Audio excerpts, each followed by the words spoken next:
There is a chance that these are fake, but I just purchased these watches on eBay for $20 plus $5 in shipping.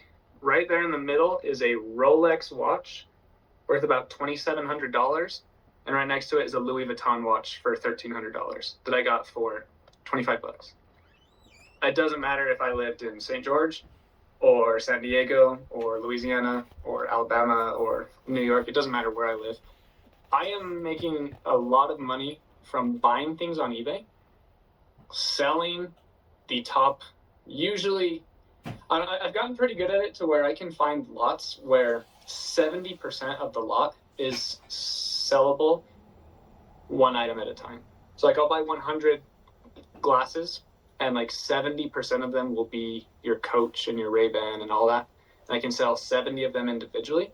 The next 30% I'm able to lot back up on eBay or on Shop Commons or on whatnot, and I'm able to sell it off as bulk, usually for the amount that I bought the listing for in the first place. So I get all of my money back, and then everything that I make is just gravy train from there. So for those of you that have terrible thrift stores, a lot of people don't like me here on YouTube because I say that it is not your fault that you don't have good items.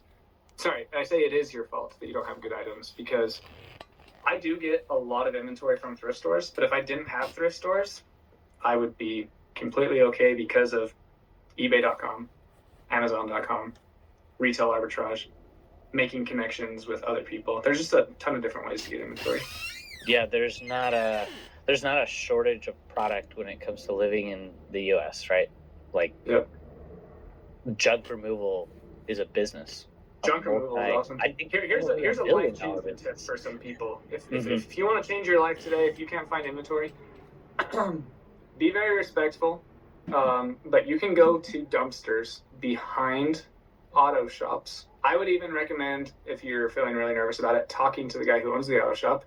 Today, 3 days ago, out of the dumpster, I got a side panel for a Range Rover for like your window and your things like that.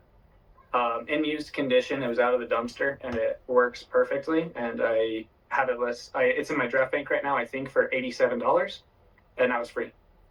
I had to spend gas to get there or whatever, but like you can go dumpster diving is really good, especially if you go to the right dumpsters. And dude, car part dumpsters are, like we talked about earlier in the video, car parts are amazing. Another business idea, wear a GoPro doing it and you're going to get millions of views, because if you look on the niche within that dumpster diving resell, there's some channels that get millions of views doing that. So even if you only find one thing, there's another business opportunity. Same with the storage units too. It's really cool because storage units, people pass away, people don't pay for their storage unit.